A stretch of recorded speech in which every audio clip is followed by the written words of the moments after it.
Прво издание на Дневникот на Канал Плюс. Добар ден. Проследете ги настаните на денот.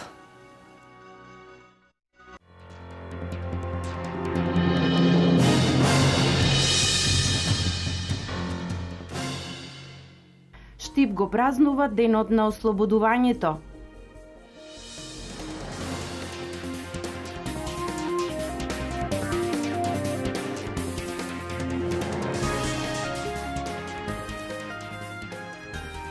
Берово ја продолжува соработката со француската општина Ливаро.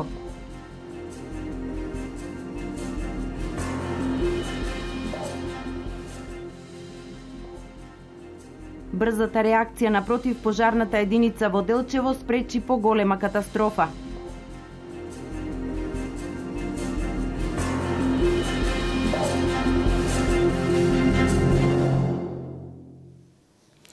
Денес во Штип се одржаа традиционалните митровденски средби на овогодинешните доктори на науки од Штип. Годинава со оваа титула се закитија 21 штипјанец, а на листата на нови доктори на науки доминираат дамите. Во склоп на одбележувањето на 8 ноември, денот на ослободувањето на градот, денес се одржа и митровденските средби на нови доктори на науки. Годинава на 14-тите поред митровденски средби беа промовирани доктори на науки, кои во периодот помеѓу двете празнувања на градот се стекнале со титулата доктор. На овие средби доминираше понежниот пол. Дури 16 од вкупно 21 доктор на науки се жени, со што е постигнат уште еден рекорд. Би требало да представува еден стимул, една мотивација да се искористат сите тие елементи на детерминантите нормално за да може да се подобри воспитно-образовниот процес. Истражувањето беше спроведено на ниво на Штип и неколку градови од Источна Македонија. Испитаниците беа стручни соработници, наставници и ученици. Нормално добивме релевантни информации кои што делумно ја потврдуваат главната хипотеза на оваа тема. Мојата инспирација беше пред се македонската книжевност од една страна, од друга страна егејската тема која што представува едно горливо, се уште неразрешено екзистенцијално прашање поврзано со македонската историја и македонскиот народ. Меѓутоа сакав да ја дадам едно поуниверзално толкување и да ја вклопам во современите состојби, актуелните состојби со оглед на тоа што бездомноста, прогонството и екзодусот се уште актуелни пројави во светот. На митровденските средби своје обраќање имаше градоначалникот Илчо Захариев. Вие имате една голема мисија да бидете учители, воспитувачи, да бидете професори. Да бидете прави учители како што биле и нашите свети Климент и Наум. Како што биле Гоце Делчев, Даме Груев и плејадата професори од поранешна учителска школа, педагошкиот факултет и рударско-геолошкиот факултет. Направете го свети Кирил и Метој да биде втор универзитет во Македонија, а првото место дајте му го на Гоце Делчев. На научната установа Универзитетска библиотека Гоце Делчев денес си беше подарена книга стара 200 години од страна на Трајко Пиков, поранешен директор на библиотеката. Во Берово денес е потпишана конвенција за соработка со францускиот град Ливаро, со што е продолжена до сегашната 5-годишна соработка. Овие две општини ќе соработуваат во повеќе сфери од општествениот живот во наредните 3 години. Продолжува соработката помеѓу општините Берово и Ливаро, Франција. Градоначалникот Драги Начински денес ја потпиша 3-годишната конвенција, која ќе им донесе во иднина плодна соработка на двете општини во многу сфери, која и досега со збратимувањето уште во 2010 година плодно се развиваше во образованието, земјоделието, заштитата на животната средина и други општествени гранки. Сепак бенефитот кој го имавме досега, тој ќе биде уште поголем и ќе продолжиме да соработуваме, да ги разменуваме искуствата во повеќе сфери во кои досега работевме. Се надевам дека со нови идеи ќе се створат уште поголеми услови за поголема соработка во пошироките сфери на општествениот живот во двете општини, во двата региона и со тоа ќе се приближиме кон нешто што ние сите го посакуваме, да ги исполнуваме стандардите, нормите кои многу ги сакаме, а тоа се европските норми. Ќе продолжиме да соработуваме и со тоа ќе многу побрзо ќе ја развиваме нашата општина и во областа на туризмот, и во областа на земјоделието и сточарството, во областа на стопанството, производството на сирење, зашто и во Ливаро се произведува најдоброто сирење во Франција, во Берово се произведува најдоброто сирење во Берово. а беровското сирење има посебно место кај французите, потврдија од делегацијата на Ливаро. Oui, non seulement il est apprécié, mais en Многу го plus сакаат македонското сирење и прават напори на секој може начин да се успее да се однесе таму за да можат почесто да го консумираат македонското сирење. plus souvent. Програмата Erasmus Plus дава посебна можност за соработка помеѓу образовните институции, кои можат да поднесат проекти за искористување на средства од европските фондови и да се прошири оваа соработка која досега се сведуваше на посета на беровските ученици во Франција и француските ученици во Берово. Alors, ce programme est vraiment... Значи, програмата Erasmus Plus е само алатка која што ќе ни помогне да ги зајакнеме нашите релации, односно преку размената на млади да донесеме тука и од тука млади да дојдат во Франција. На тој начин ќе извршиме запознавање на тие меѓукултурно запознавање, а освен тоа преку таа истата програма Erasmus Plus има можност за европски сервис на волонтери, односно помагање на волонтери да можат од Македонија да ја посетат Франција за време на една година, да се запознаат со тамошната култура, а исто така и од Франција во Македонија со условите за живот, начинот на живот тука во Македонија. Особена почит кон општина Берово французите покажале со именувањето на плоштадот во Ливаро со името Берово. Територијалната противпожарна единица од Делчево спречи пожар од поголеми размери во населбата Ново Делчево. Во претходна дојава на совесни граѓани, избегнато е опожарување на 4 куки и спречена е поголема трагедија. Дојавата на совесни граѓани и брзата интервенција на територијалната противпожарна единица од Делчево рано утрово околу 9 часот спречија голема трагедија во населбата Ново Делчево. Спречен е пожар на помошен објект кој што можеше да зафати 4 куки и со тоа да им нанесе голема штета. Во целата ситуација најпогодена е куќата на делчевчанецот Ванчо Симоновски. Мириста на запалено меѓу првите ја забележала неговата сопруга. Чуреш веќе има, ја од ручкови жената вика има чурешовски ангелчо. И толку беше. Видеме за дека да излеземе таа пламна. 2 шуби изгореа. Што има пренатре? Па дрвата, што друго. Ствари имаме некои таму аришти. Дојавата беше некаде околу 9 часот, така да ние за 2 минути веднаш интервениравме, дојдовме тука со изолациони апарати. Стануваше збор за запален објект каде што поврзуваше 4 куки, така да можеше да се случи и сите 4 куки да бидат запалени. Веднаш спречивме и локализиравме пожарот во едната куќа, од каде што потоа и од другите страни се локализираше и се спречи да не настане голема трагедија. Пожарот е ставен под контрола на екипи на територијалната противпожарна единица ќе останат и понатаму на терен со цел да не дојде до негово повторно појавување. Инаку ова не е прв случај да се појави пожар на запален објект во Делчево. Неодамна се запали ваква слична просторија и во населбата Втори реон. Токму тоа е причината од територијалната противпожарна единица од Делчево да апелираат до граѓаните огревот да не го ставаат во близина на своите куки. По оваа сезона имавме втор ваков пожар, значи исто таков пожар од таков вид, каде што гореа дрва поголем обем. Апелирам до граѓаните, значи дрвата да не ги складираат веднаш до куките, затоа што тие помошни простори ставаат буквално се. И дрва, и стари алишта, и секов вид на друг материјал. Во оваа сезона можат да варат и зимници, или пак да подпалуваат огин, да ги користат за други работи. Така што апелирам да не се користат ваквите простори веднаш до куките за вакви намени. Во последниот ваков пожар кој што се случи во населбата Втори реон, изгоре помошната просторија на делчевчанецот Методија Стојчевски. Минути во дневникот на Канал Плюс и за најважното – здравието. Променливото време е како создадено за ширење на вирусите. Детското оделение во клиничката болница во Штип регистрира зголемен број пациенти со проблеми во респираторните органи. Променливото време го наполни детското оделение во Штип. Зголемениот број на вирусите, инфекциите и проблемите со дишните патишта, како и честите промени на температурите, се особено непријатни за здравието на децата. Ова се едни од причините да се наполни детското оделение. Се јавуваат зголемен број на дечиња во амбулантата на детското оделение, а исто така и на хоспитализирани на детското оделение.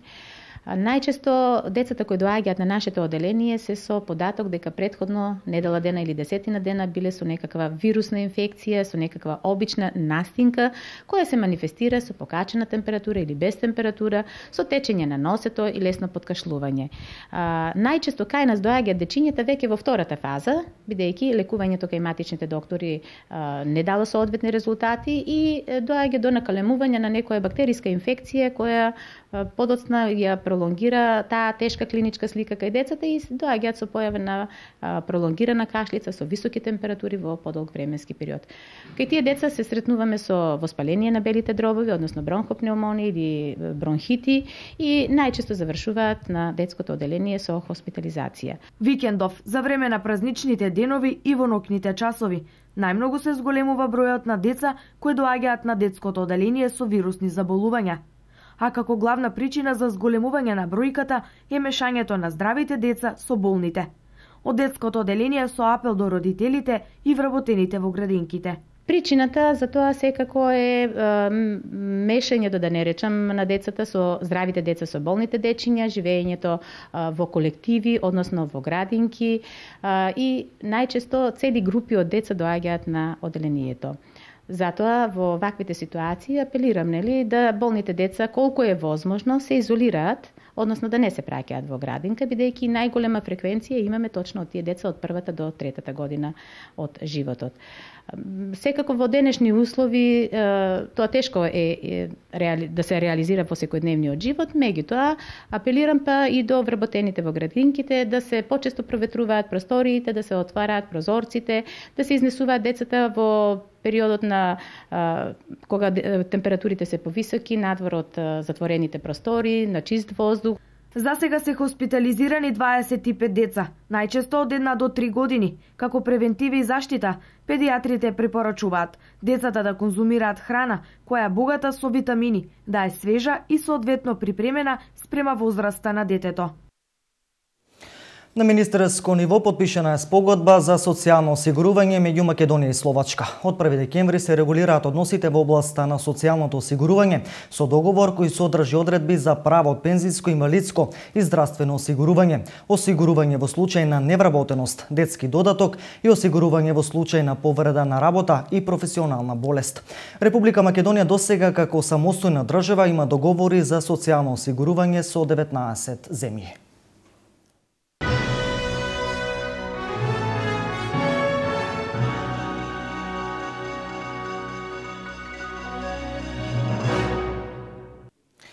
Денес во Штип се одржа консултативна средба на која се дефинираа препораките од младите, младинските организации, локалните младински совети и институции, како младите поефикасно да се вклучат во процесите на креирање младински политики на локално и државно ниво.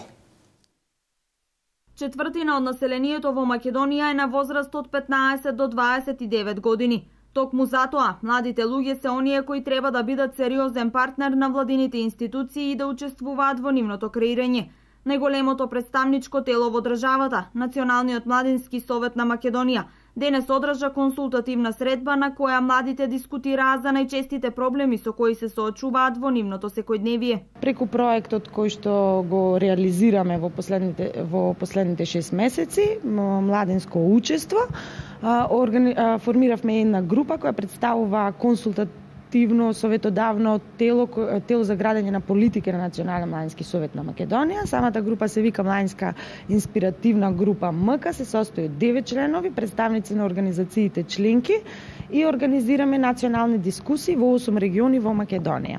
Според Крстевска, најголемите проблеми со кои се соочуваат младите се во делот на образованието, вработувањето и младинскиот стандард. Колку младите се заинтересирани за вакви консултативни средби? Колку имаат расположеност да разговараат за нивните проблеми?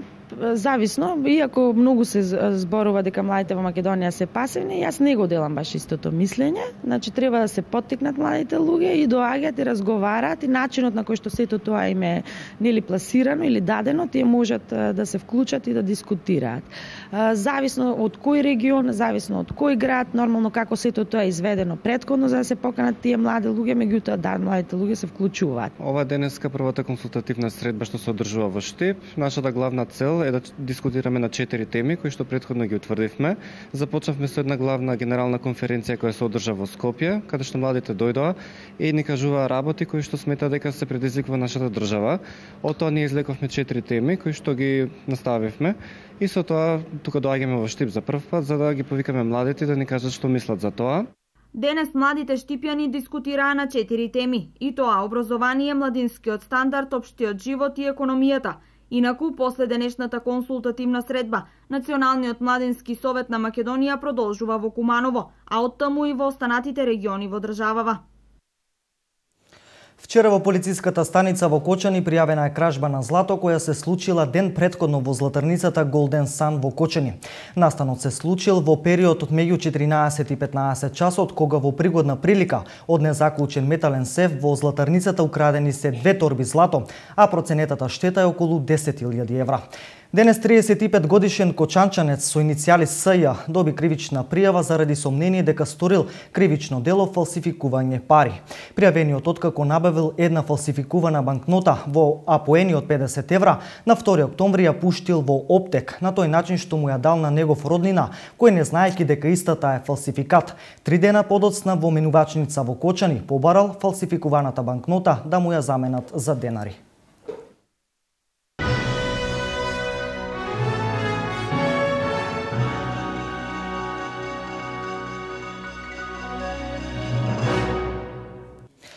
Според православниот црковен календар, саботата пред празникот на Свети Димитрија Солунски е посветена за помен на мртвите.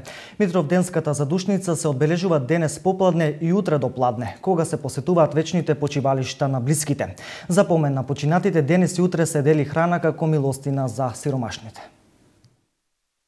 Саботата пред празникот посветен на светиот великоманчник Димитри Солунски е задушница, кога православните верници ги посетуваат гробните места или црквите и со себе носат варена пченица и црвено вино, со молитви и свеќи се спомнуваат покојните. Инаку, според традицијата, обичајот се раздава како милосрдие и храна. На гробишта се оди во петокот попладне и саботата до пладне.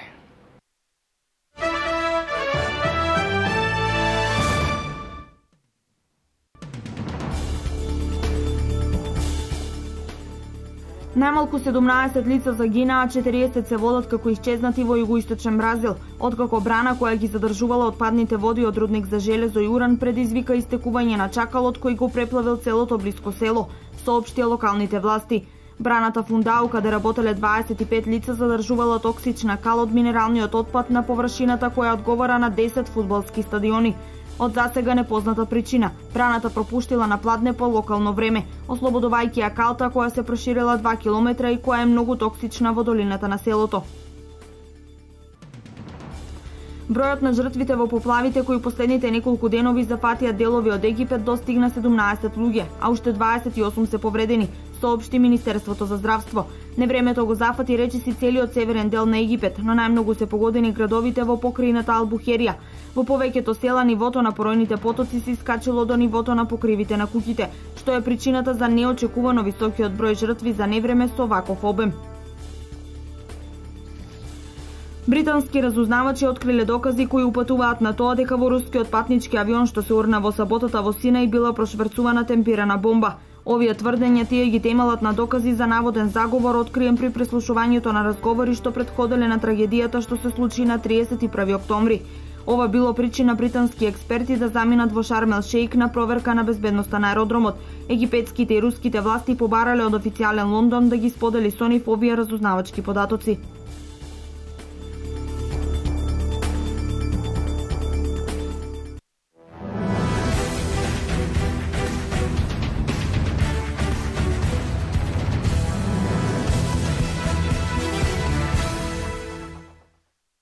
Утре со почеток во 16 часот започнува првото коло во одбојкарската лига. Иако првото коло требаше да започне пред 2 недели, сепак по налог на Одбојкарската федерација на Македонија се одложи за овој викенд. Во салата на средното општинско училиште Колен Ехтенин во Штип, екипата на одбојкарскиот клуб Мавис од Штип во првото коло од првата македонска одбојкарска лига ќе се сретне со екипата Шутова од Кичево. Шампионот Струмица во првото коло ќе игра против екипата на Пробиштип Весна Акумулатори, додека екипата на Сушево против Лирија. Во минатата сезона екипата на Мавис заврши на петата предпоследната позиција, додека екипата на Шутова не се надпреваруваше. Овие две екипи последен пат се сретнаа во младинскиот турнир во 2012 година, каде што на двомечот кој што водеше до завршните 4 екипи, екипата на Кичевчани славеа со 1 бод повеќе и со тоа тие се пласираа на финалниот турнир, каде беа четврто пласирана екипа. Екипата на Шутова по подолга пауза од 2,5 години повторно се враќа во првата одбојкарска лига.